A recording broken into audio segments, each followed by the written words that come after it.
Roberta Bobbie Miller was 54 years old when her life was suddenly taken in the small town of Guilford, New Hampshire.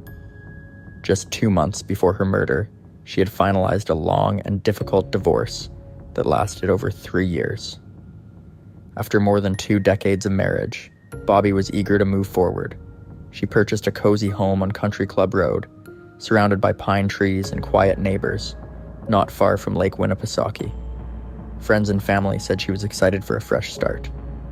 She had enrolled in college to study business and dreamed of opening her own stained glass studio one day. On Sunday, October 31st of the year 2010, Bobbie was seen on camera at a nearby Lowe's hardware store. She was shopping for supplies to build window boxes, one of her many home projects. Halloween night in her quiet neighborhood was expected to be uneventful. She returned home that evening and likely spent it alone with her yellow Labrador Sport. It should have been a peaceful night. The next day, on Monday, November 1st, Bobbie's son Jonathan became concerned. He had been trying to reach his mother, but had received no response. By late afternoon, around 4 o'clock, he decided to drive over to her house. What he found inside was horrifying. Bobbie had been killed with a shotgun. She had been shot twice at close range, once in the face and throat, and once in the back of the head. Her dog Sport had also been killed in the same brutal manner. The house was quiet, with no signs of forced entry or a struggle. It appeared that whoever did this had been let inside. The crime shocked the community and launched a homicide investigation that remains unsolved to this day. When officers from the Guilford Police Department arrived at the house on Country Club Road on the afternoon of Monday, November 1st, they were immediately struck by how strange the scene was. There was no sign of forced entry. All the windows were intact and the doors were closed. It appeared that Bobbie had either opened the door for someone she trusted or had left it unlocked. There was no evidence of a struggle anywhere in the home. No broken furniture, no overturned items. Everything was in its place, except for the most chilling discovery: Bobbie and her dog, Sport, lying dead on the kitchen floor. One of the first things detectives noticed was the amount of cash and valuables still present in the house. More than $35,000 in cash and uncashed checks were found untouched. Expensive items like jewelry, electronics, and even Bobbie's purse had not been taken. This detail quickly made it clear that robbery had not been the motive. It also made the murder appear more personal. Forensic teams processed the scene carefully, documenting every detail. Bobbie had been killed with a shotgun, and 2 shell casings were recovered. The positioning of the shots, one to the face and throat, and one to the back of the head, indicated close-range firing. Investigators believed the killer had stood very near to Bobbie when she was shot, likely facing her, then firing a second time after she had fallen. Outside, neighbors were interviewed. Several reported hearing nothing unusual that night, and no one remembered seeing or hearing anything suspicious. The house sat on a quiet road, where homes were spaced far apart. It was not a place where people would notice a car driving by late at night.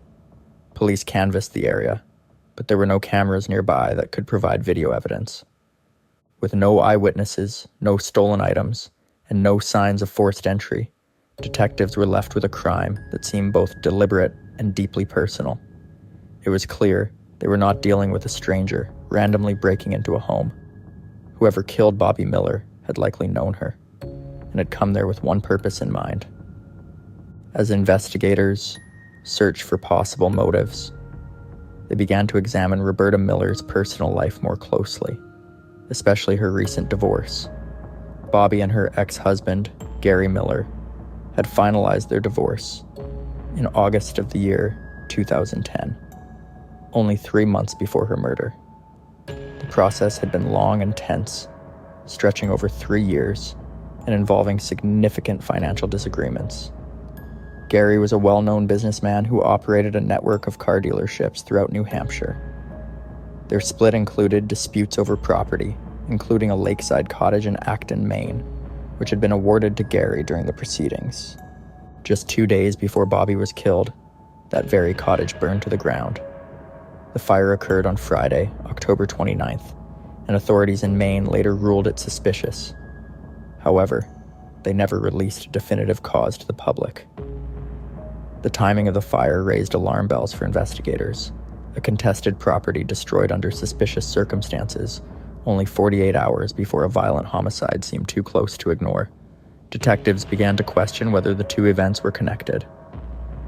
In the days that followed the murder, the court had been scheduled to reconvene to resolve final financial matters between Bobbie and Gary. This included the remaining division of assets and possibly further disputes over properties. Some close to Bobbie said she was feeling anxious about the upcoming proceedings and had mentioned it during her birthday celebration in mid-October. Gary Miller was questioned by police and reportedly provided an alibi for the time of Bobbie's death. He also agreed to take a polygraph test, though the results were never made public. He has maintained his innocence and has not been named a suspect by law enforcement. In later years, Gary even contributed money toward the reward fund for information about the murder, stating that he wanted justice for Bobbie.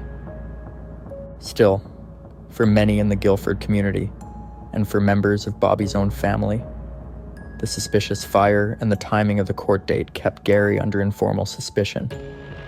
Despite the lack of charges, the circumstances surrounding the fire and the final stages of the divorce introduced serious questions. To detectives, the key mystery remained. Was this a crime of opportunity committed by someone angry about the divorce, or was there another, deeper reason for the killing that had not yet come to light? As detectives continued their search for answers in the murder of Roberta Miller, they turned their attention inward, toward the people closest to her. One of those individuals was her son, Jonathan Miller.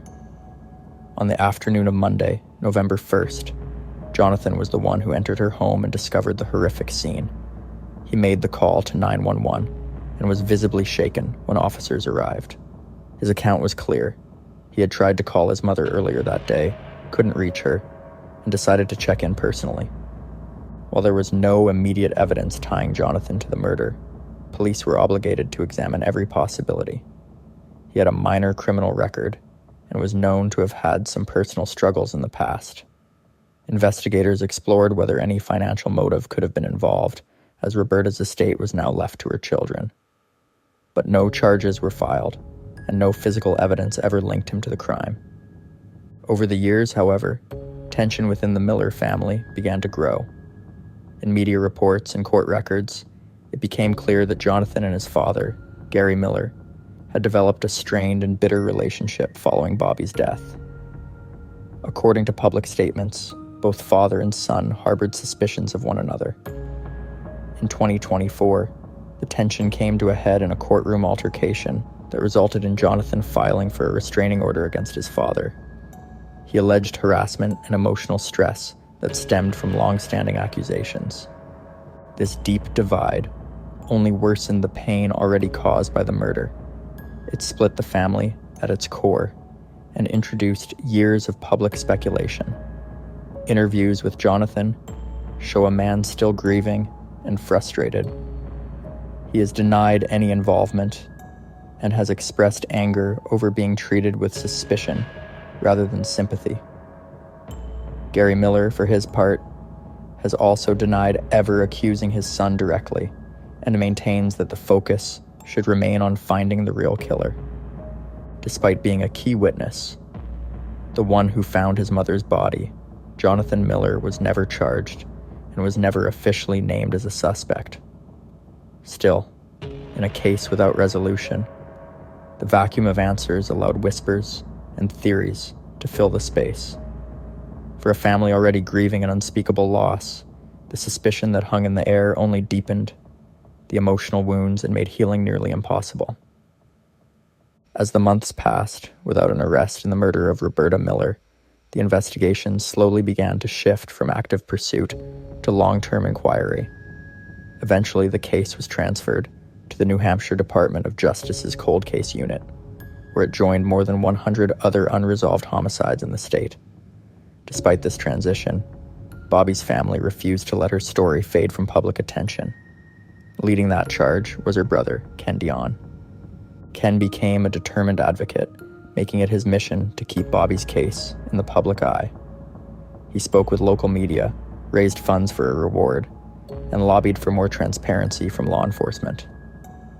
A billboard went up bearing Bobbie's photo and a message that was both simple and devastating. Who killed me? Over time, the reward for information grew to $55,000, funded by donations from friends, family, and even members of the Guilford community who had never met Bobbie, but were moved by the senselessness of the crime. Ken's efforts weren't just about catching a killer. They were also about demanding answers from the system. He voiced frustration with the lack of updates from investigators and the limits placed on the family due to the case's open status. New Hampshire law restricts what families can access while a case is ongoing, which meant Ken and other relatives were never allowed to see key details or evidence.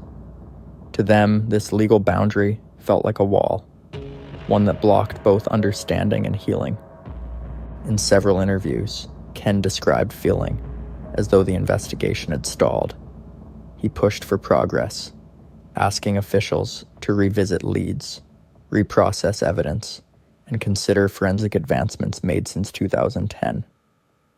His persistence helped maintain pressure on the state and reminded the public that behind every cold case is a grieving family still waiting for justice. Ken Dione never pretended to have all the answers. What he wanted, what he still wants, is movement. He believes someone out there knows what happened on that quiet road in Guilford during Halloween weekend, and he continues to urge them to come forward. His campaign has helped ensure that Roberta Miller's name is not forgotten, and that her story remains part of the conversation around unsolved crimes in New Hampshire. Through Ken's efforts, Bobbie's memory has been honored not just in words, but in action. And while the person responsible has not been caught, the fight for justice continues, driven by the love of a brother who refuses to give up. As of today, the murder of Roberta Bobbie Miller remains unsolved. It has been more than 14 years since her life was violently taken, and despite law enforcement efforts, no one has ever been arrested or charged in connection with her death. The official stance from the New Hampshire Department of Justice is that the case remains open and active. Yet to Bobbie's family and many in the Guilford community, it feels like time is quietly moving on without answers. In the years since the crime, investigators have not released new information or publicly named any suspects. The lack of updates has been frustrating for those closest to the case. However, officials continue to ask anyone with information, even the smallest tip, to come forward. They believe that even after all these years, one detail could still help bring justice. Cold cases, especially those with unusual elements like untouched cash and no signs of forced entry, are often solved by someone who finally decides to speak. Public interest in the case has continued in small waves, especially during anniversaries or in connection with broader discussions about unsolved crimes in New Hampshire. Advocacy from Bobbie's family, especially her brother Ken Dione, has helped ensure her case is not forgotten. Ken has remained vocal in the press and has organized efforts to raise awareness, including social media campaigns and participation in events dedicated to victims of unsolved homicides.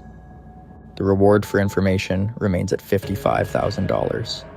Tips can still be submitted anonymously through the New Hampshire Attorney General's office or by contacting the cold case unit directly. Law enforcement has repeatedly stressed that no detail is too small, and even after more than a decade, it is never too late to come forward. Roberta Miller's life was one of quiet strength. She had worked hard to reclaim her independence, pursue new goals, and create a home filled with hope. The person who took that away is still out there, and her family continues to live with that painful uncertainty. This is more than a mystery. It is an unresolved tragedy that has left a permanent void in the lives of those who loved her. While Bobbie's case sits among many others in the cold case unit, her story remains a powerful reminder that behind every unsolved murder is a real person, a parent, a sibling, a friend, with dreams and plans and people who still mourn them. The hope is that one day, someone will come forward and Roberta Miller will finally have the justice she deserves. Until then, her family waits, not with silence, but with strength, and with the unshakable belief that the truth will not stay hidden forever. Mont Vernon, New Hampshire, is a small, peaceful town tucked into the southern part of the state. With only a few thousand residents, it is the kind of place where people feel safe leaving their doors unlocked. Crime is rare, and the community is tightly knit. For the Cates family, David, Kimberly, and their young daughter, Jamie, it was the perfect place to settle down and enjoy a quiet life, away from the noise of larger cities. Their home sat along Trow Road, a rural gravel road surrounded by thick woods and a sense of isolation that once felt comforting. Kimberly Cates, a 42-year-old nurse, was known by coworkers and friends for her warm smile and tireless dedication to helping others. At the hospital, she worked in both the emergency and labor and delivery units, bringing calm to chaotic moments with compassion and skill. In her personal life, Kimberly was a devoted mother who spent much of her free time with her daughter Jamie, an 11-year-old girl who loved sports and school. Jamie was a smart and athletic child who earned straight A's and played both soccer and field hockey. She was close to her mother in a way that went beyond the typical parent-child bond. They were often seen together around town, laughing and enjoying simple things like shopping or walks in the neighborhood. On weekends, while David was sometimes away for work, the two spent quiet evenings at home together, watching movies or reading books before bed. On the evening of October 3rd, 2009, Kimberly and Jamie followed a familiar routine. They watched a movie and then went to bed early, unaware that their lives were about to change forever. Outside, far from their quiet home, a group of young men was driving around southern New Hampshire, looking for a house to break into. Their choice had no personal reason, no grudge, and no warning. They were strangers. The only thing that connected them to the Cates family was the darkness of the night and their desire to do harm. That Sunday morning, October 4th, began as any other day in Mont Vernon. But by sunrise, the small town would be changed forever. What happened during those early hours would become one of the most senseless and shocking crimes in New Hampshire history. A violent, random attack that left a mother dead, a child wounded, and a whole community shaken to its core. While Mont Vernon slept peacefully on the night of October 3rd, 2009, a disturbing plan was already in motion just miles away. In the nearby town of Brookline, a group of teenagers had formed what they called the Disciples of Destruction.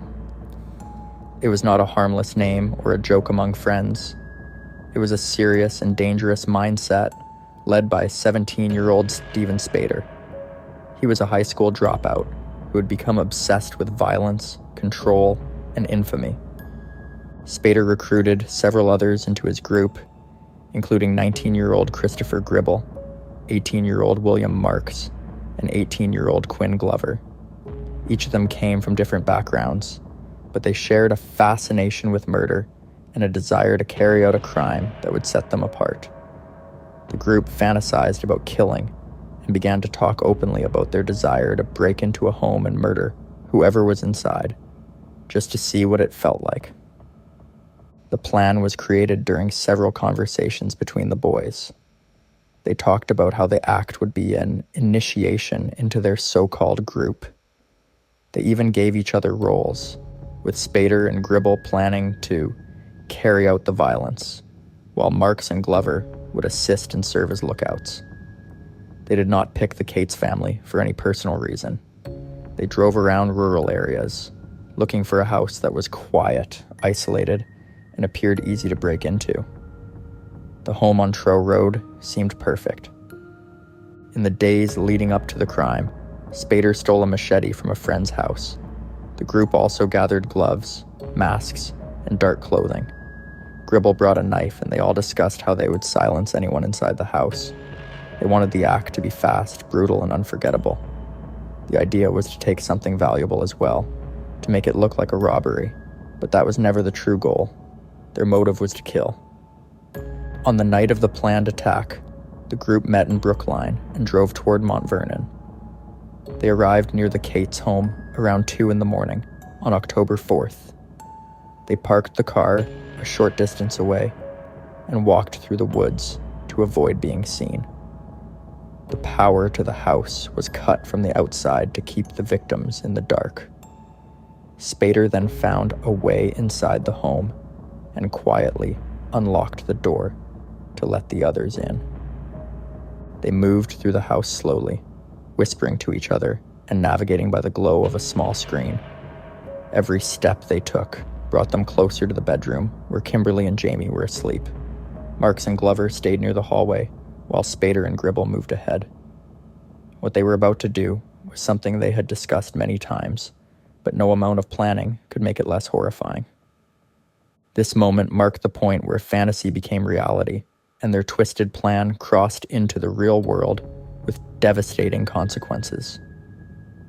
In the early hours of Sunday, October 4th, 2009, the peaceful quiet of Trow Road was shattered. Inside the Cates home, Kimberly and her 11-year-old daughter Jamie were sleeping soundly, unaware that 4 intruders had made their way inside. David Cates was away on a business trip, leaving the two alone in the house. The attack began shortly after 2 in the morning, following the group's careful entry through an unlocked door. Stephen Spader led the way into the master bedroom, carrying a machete that had been sharpened days earlier. Christopher Gribble followed close behind with a hunting knife. William Marks and Quinn Glover stayed farther back in the hallway. The attackers had no personal connection to the victims. They were simply carrying out what they saw as an initiation into their group, a thrill-seeking act of violence. Kimberly awoke first, startled by the sound of movement in the room. In that brief, terrifying moment, she reportedly asked her daughter, "Jamie, did you hear that?" before the brutal assault began. Spader and Gribble launched into their planned attack. Kimberly tried to defend herself, but the force and speed of the ambush gave her no time to react. Jamie, also awake now, became the next target. Despite her age, she fought back as best she could, struggling to protect herself in the chaos. Throughout the attack, Marks and Glover never stepped in. They remained in the hallway, watching in silence. According to later testimony, one of them even covered his ears to block out the sounds, but made no attempt to stop the violence or help the victims. After several minutes, the group believed both victims were dead. They collected a few small items, Kimberly's purse and Jamie's jewelry box, and quietly left the house. They walked back through the woods to the car and drove away, convinced their crime would remain hidden. But they made crucial mistakes. They left behind evidence, and more importantly, they underestimated the strength and presence of mind of a severely wounded child. What they did not know was that Jamie Cates had survived the attack. Her actions in the minutes that followed would ultimately become the key to their swift arrest and bring justice for her mother.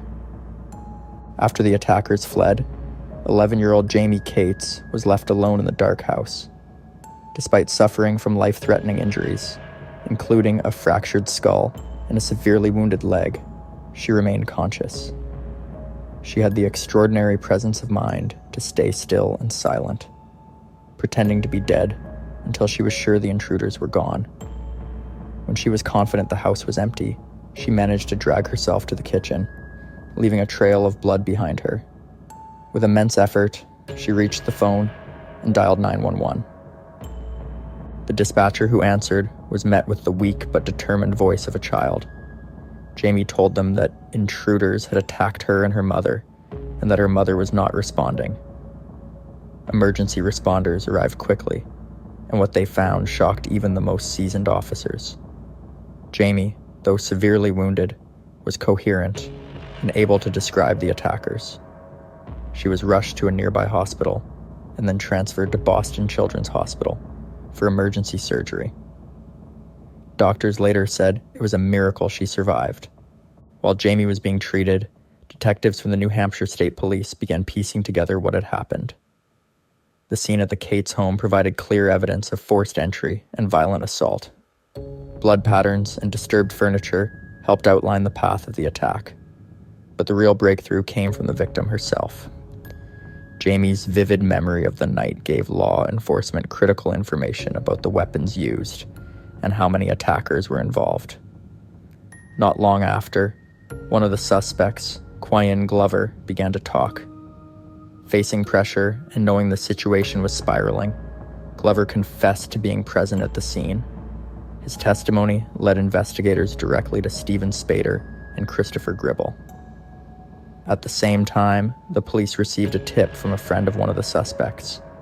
That friend had overheard disturbing details about the crime and came forward.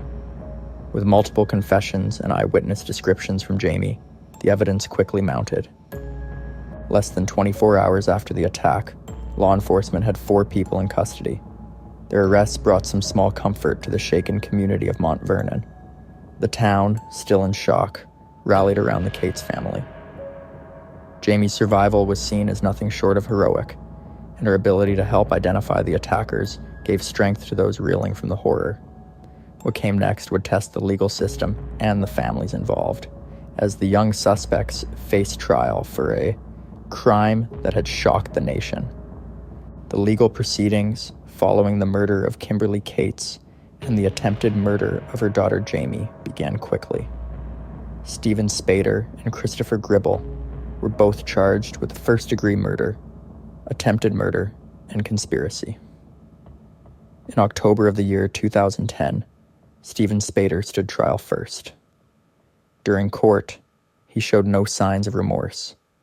Prosecutors presented his writings, which included chilling descriptions of the crime and his desire to feel what it was like to take a life. A jury took less than 2 hours to find him guilty. He was sentenced to life in prison without the possibility of parole. Christopher Gribble's trial began shortly after. Unlike Spader, Gribble attempted an insanity defense. However, the jury rejected it after hearing evidence that he was fully aware of his actions. He was also sentenced to life without parole. The courtroom reactions made clear how deeply the crime had scarred the community. Meanwhile, both William Marks and Quyen Glover accepted plea deals in exchange for their testimony. Marks received 30 to 60 years in prison, while Glover was sentenced to 20 to 40 years. Another accomplice, Autumn Savoy, who helped dispose of evidence and lied to protect the group, was also convicted. He received a sentence of 5 to 12 years. He was later granted parole in the year 2015. Although the justice system acted swiftly, the psychological and emotional impact of the crime remained. Many in New Hampshire followed the trials closely, stunned that teenagers from quiet towns had carried out such a violent and senseless attack. In the years that followed, Jamie Cates emerged as a symbol of courage and resilience. Despite the physical and emotional trauma, she returned to school, played sports, and spoke publicly about moving forward. Her father, David Cates, worked to preserve Kimberly's memory by creating the Kimberly Cates Memorial Scholarship. The scholarship supports students pursuing careers in healthcare, a tribute to Kimberly's lifelong service as a nurse. Each year, the fund turns tragedy into opportunity by honoring students with compassion and drive, just like Kimberly. Mont Vernon remains a quiet town, but the events of October 4th, 2009, left a permanent mark. The Cates family's strength inspired an entire state, and the swift justice showed that even in the face of unexpected evil, a community could come together. The story of Kimberly and Jamie Cates is not just one of horror. It is a powerful reminder of the strength of the human spirit, the importance of justice, and the lasting impact of compassion and resilience. On November 10th, 1985, a hunter was walking through Bear Brook State Park in Allenstown, New Hampshire. It was a quiet part of the woods, surrounded by thick trees and trails that many locals knew well. But that morning, the hunter came across something strange. A large, rusted 55-gallon metal barrel, tipped on its side and hidden near a burn pit not far from a dirt road. Inside, he found something that would shake the small town and eventually the entire country. Wrapped in plastic and stuffed into the barrel were human remains. 2 bodies, partially decomposed. One was a woman believed to be in her 20s or early 30s, and the other was a young girl, between the ages of 8 and 10. The New Hampshire State Police were called immediately, and the area was closed off. The barrel was carefully removed and examined. The medical examiner determined that both victims had likely died from blunt force trauma, but identifying them would prove almost impossible. Their remains were too degraded to offer clear clues, and no one matching their descriptions had been reported missing nearby. Investigators created facial reconstructions based on their skulls, hoping someone might recognize them. But no leads came in. The two victims, without names or stories, became known only as Jane Does, buried under a shared headstone that read, "Here lies the mortal remains known only to God." The case went cold, leaving behind only questions and one barrel. In May of the year 2000, 15 years after the first discovery, a New Hampshire State Police detective decided to revisit the original crime scene in Bear Brook State Park. While searching the surrounding woods, about 100 yards from where the first barrel had been found, he spotted something almost too shocking to believe. Another 55-gallon metal barrel, partially buried and overgrown with brush. When investigators opened it, they found the skeletal remains of two more victims, both children. Forensic experts estimated that these two children were much younger than the girl found in the first barrel. One was likely between 1 and 3 years old, and the other was between 2 and 4, just like the first victims. Their remains had been wrapped in plastic and hidden in a barrel, suggesting that all 4 had been killed and disposed of in the same way. The second barrel had been overlooked back in 1985, possibly because it was deeper in the woods and not visible during the initial search. Now, with 4 victims and 2 barrels, police knew they were dealing with something far more sinister than they had originally imagined. The similarities between the victims, how they were killed, how they were wrapped, and how they were placed, strongly suggested that the same person was responsible for all 4 murders. Investigators began referring to the victims as the Allenstown Four. With this new discovery, the case shifted from a baffling mystery to a full-scale search for a serial killer who had carefully hidden his crimes deep in the forest. But even with new evidence, the victims remained nameless, and no viable suspects had yet emerged. The discovery of the second barrel raised more questions than answers. Who were these children? Why had no one reported them missing? And who had been cruel enough to end 4 innocent lives and leave them in the woods of New Hampshire? Years passed with little progress in the Bear Brook case. Then in the early 2000s, a new lead came from a completely different part of the country, California. Authorities there were investigating the case of a man named Larry Vanner, who had been arrested in 2002 for the murder of his girlfriend, Unsoon Jun. Her body was found buried in their basement under a pile of cat litter. Vanner was convicted and sentenced to 15 years to life in prison. But something about him didn't sit right with investigators. When police dug deeper into his past, they realized that Larry Vanner was just one of many aliases he had used. He had also gone by names like Curtis Kimball, Gordon Jensen, and Bob Evans. Each name came with a different story and a different set of lies. Eventually, using fingerprints and mugshots from past arrests, they uncovered his real name, Terry Pater Rasmussen.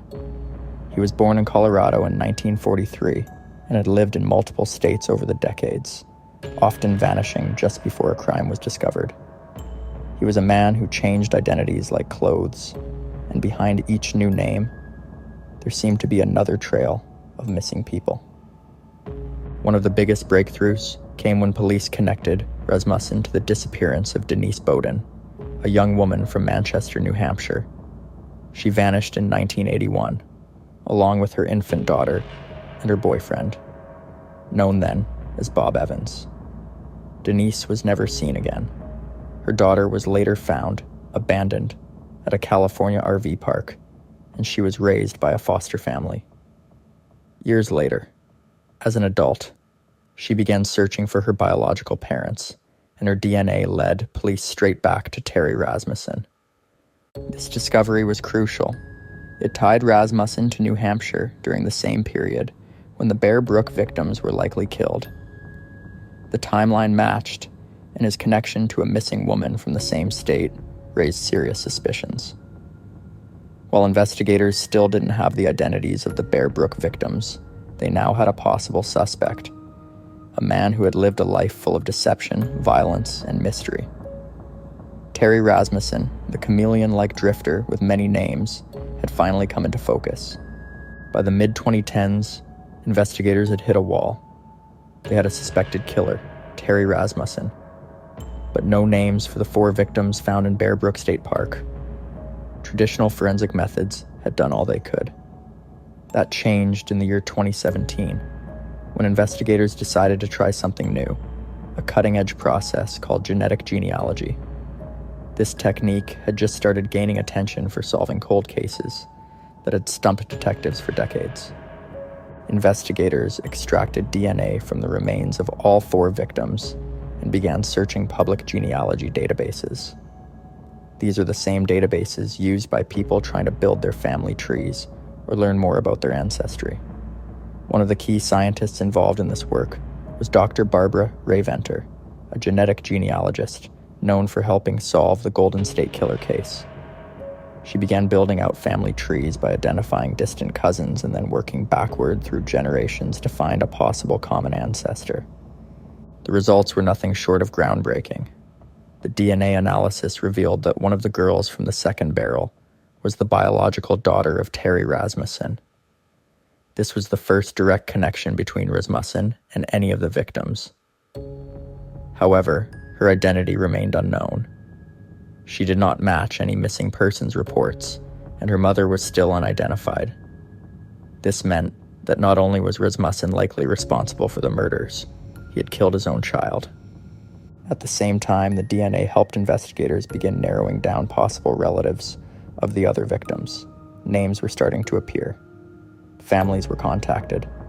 More people submitted their DNA to help with the case. Slowly, a picture began to form. Genetic genealogy had taken the Bear Brook investigation from a case with 4 nameless victims and no leads to one that was finally offering hope. This case marked one of the first times that genetic genealogy had been used in a major way to help identify murder victims, not just the perpetrator. It opened the door for law enforcement agencies across the country to use the same method in their own cold cases. The Bear Brook case had gone from a tragic mystery in the woods to a milestone in forensic science, and it was finally starting to provide answers. In the year 2019, after decades of silence, 3 of the 4 victims found in Bear Brook State Park were finally identified. This moment came after years of work by law enforcement, forensic scientists, and genealogists. With the help of DNA comparisons and deep genealogical research, investigators were able to trace the roots of the victims and connect them to families who had been searching for answers for over 40 years. The adult woman in the first barrel was identified as Marlis Elizabeth Honeychurch. She'd been last seen in the state of California in the year 1978. Alongside her were her 2 daughters, Marie Elizabeth Vaughn and Sarah Lynn McWaters. All 3 had vanished after Marlis had a disagreement with her family during a Thanksgiving gathering. She left with her 2 daughters and a man she was dating at the time, Terry Rasmussen, though he was using another alias then. None of them were seen again. Marlis was born in 1954 and was originally from Connecticut. Her oldest daughter, Marie, was born in 1971, and her youngest daughter, Sarah, was born in 1977. Their disappearance had left a painful void in their extended family, who had no idea what had happened or where they had gone. The answers finally came more than 4 decades later, when DNA matched them to relatives on Marlis' side of the family.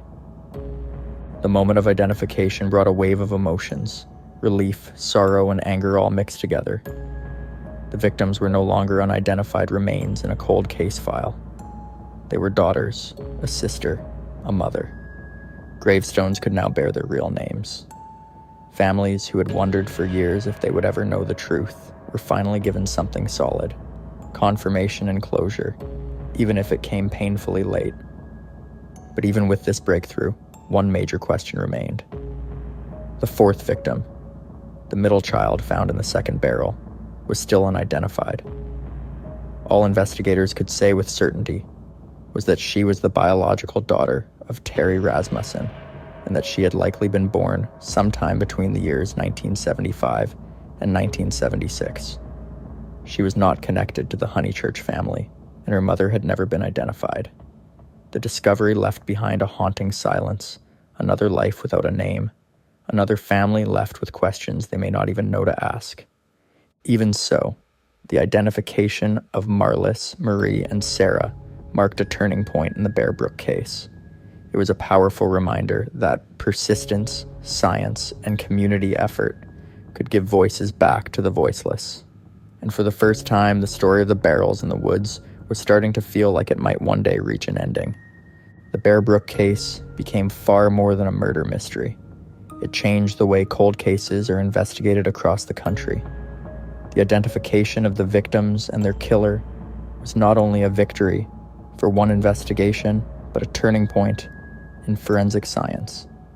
It marked one of the very first times that forensic genealogy was successfully used to solve a major case, and it laid the foundation for what would become a powerful tool in the fight for justice. This revolutionary approach, using open-source DNA databases and complex family trees, has since helped solve dozens of previously unsolvable crimes. But Bear Brook stands out as the case that proved it could work. Investigators had very little to go on for decades. No names, no witnesses, no clear connections.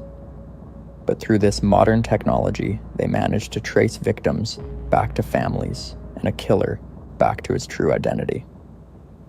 It was a blend of persistence, science, and compassion that finally brought the truth to light.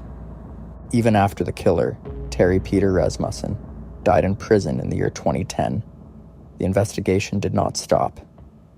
Law enforcement agencies continued piecing together his trail across the United States, looking into old missing persons cases and suspicious disappearances linked to the many aliases he used over the years. He left behind a long string of unanswered questions, and some may never be fully resolved. But the Bear Brook case gave authorities a blueprint for how to chase down ghosts, even decades later. The mystery of the unidentified child in the second barrel still lingers. Her DNA revealed she was Rasmussen's biological daughter, but her name, her mother's identity, and the full story of how she came to be one of the Bear Brook victims remain unknown. Efforts continue to trace her lineage and find living relatives who may have answers. Her small presence in the story is a reminder that behind every forensic file is a real child, a lost life waiting to be understood and remembered. Today, the Bear Brook case is studied in classrooms, podcasts, documentaries, and law enforcement training programs. It is not just remembered for its horror, but for the resilience and innovation that finally uncovered the truth. In the woods of Allenstown, a memorial stands where the barrels were once found, a quiet tribute to the victims and a promise that they will never be forgotten. Though the case is technically considered closed, its legacy lives on. The Bear Brook murders showed the world that even the coldest cases can still speak, that buried secrets can rise, and that with time, science, and determination, justice can stretch across generations.